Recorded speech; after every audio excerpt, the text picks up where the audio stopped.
আমাদের দেশ যেদিকে যাচ্ছে, আমাদের বাংলাদেশ যে পথে হাঁটছে, আমরা যেদিকে যাচ্ছি, কোনো ইতিবাচক বার্তা আমাদেরকে দিচ্ছে না।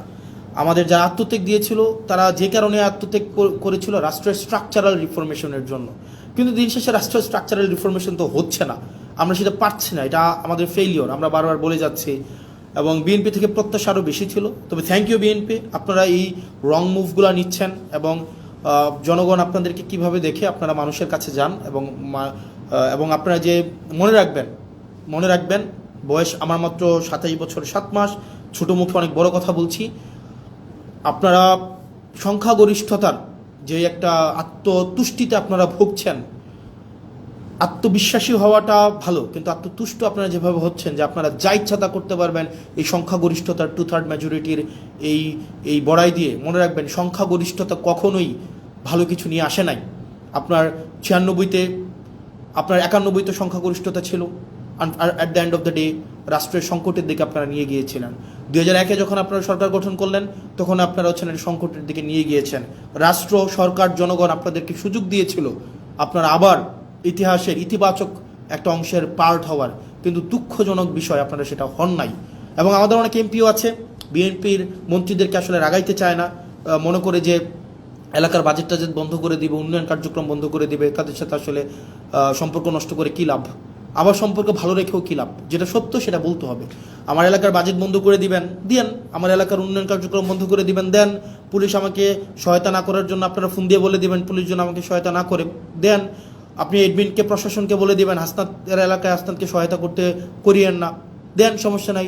দিন শেষে আমি এটা বিশ্বাস করি বাংলাদেশের জনগণ আমাদের পক্ষে আছে, দেবিদ্বারবাসী আমার পক্ষে আছে। এবং আমার বরাদ্দ বন্ধ করে দেওয়া, আমার এলাকার পুলিশকে আপনারা ফোন দিয়ে বলে দিবেন আমাকে যেন হেল্প না করে, কোনো সমস্যা নেই।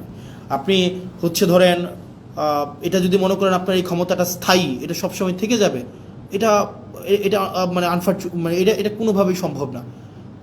মানে আপনারা আমাকে অসহযোগিতা করেন, ওয়েলকাম। দেবিদ্বারবাসী জানে, দেবিদ্বারবাসী এমনি 17 বছর ধরে বঞ্চিত ছিল, হয়তো আর কিছুদিন থাকবে। আপনারা আমার হয়তো উন্নয়ন কার্যক্রম আটকাই দিবেন, আমার বিভিন্ন কাজ আটকাই দিবেন, পুলিশ হয়তো আমাকে অসহযোগিতা করবে, অ্যাডমিনিস্ট্রেশন আমাকে হয়তো অসহযোগিতা করবে, কিন্তু সত্য বলা থেকে আমাকে বিরত রাখতে পারবে না।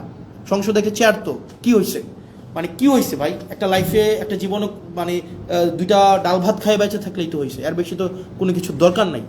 মানে মাইরা ফেলবেন, ফাইন, মাইরা ফেললে একটা বৃহৎ, একটা মহৎ কোনো কিছুর জন্য মৃত্যু, একটা স্বাভাবিক একটা বিছানায় পড়ে মৃত্যু, দুইটা তো সেম না। একটা মহৎ কিছুর জন্য মৃত্যু, আমি নিজেই তো আত্মতুষ্টিতে থাকবো যে না, এটা মহৎ কিছুর জন্য মারা গিয়েছে বা মেরে ফেলা হয়েছে। So what? পরিবার, ব্যক্তিগত স্বার্থ, ব্যক্তিগত চাহিদা সব কিছুর ঊর্ধ্বে উঠে এই বাংলাদেশের দলের ঊর্ধ্বে উঠে বাংলাদেশের স্বার্থ আমাদের প্রয়োজন আছে। বিএনপির আপনারা যারা আছেন, সরকারের আপনারা যারা আছেন, শুধু তো সরকারের বিএনপি নাই, সরকারের গণ অধিকার পরিষদ আছে, সরকারের রাষ্ট্র সংস্কার আছে, আন্দোলনের সাকিব ভাই আছেন। আপনারা যে চুপ করে থাকেন, এগুলো বাংলাদেশকে খুব দুঃখ দেয়, বাংলাদেশের মানুষকে খুব দুঃখ দেয়। যারা জুলাই রাস্তায় নেমে আসছিল, এই জুলাই যারা রাস্তায় নেমে আসছিল, তারা আমাদেরকে এমপি বানানোর জন্য রাস্তায় নেমে আসে নাই, তারা রাষ্ট্র সংস্কারের জন্য আসছিল। দুঃখজনক বিষয়, আপনারা কার প্ররোচনায়, কার কথায় বা কিভাবে আপনারা একটা ব্যাকওয়ার্ড মুভ নিয়েছেন, সেটা আমাদেরকে অনেক বেশি আমাদেরকে কষ্ট দেয়। প্রিয় বাংলাদেশবাসী, আমরা আমাদেরকে এই বিষয়গুলোকে আপনারা আমলে নেবেন। আমাদের যে প্রয়োজন, রাষ্ট্রের কাঠামোগত যে পরিবর্তনগুলো, আমাদের রাষ্ট্রের কাঠামোগত পরিবর্তনগুলোকে আমাদের অবশ্যই নিয়ে আসতে হবে।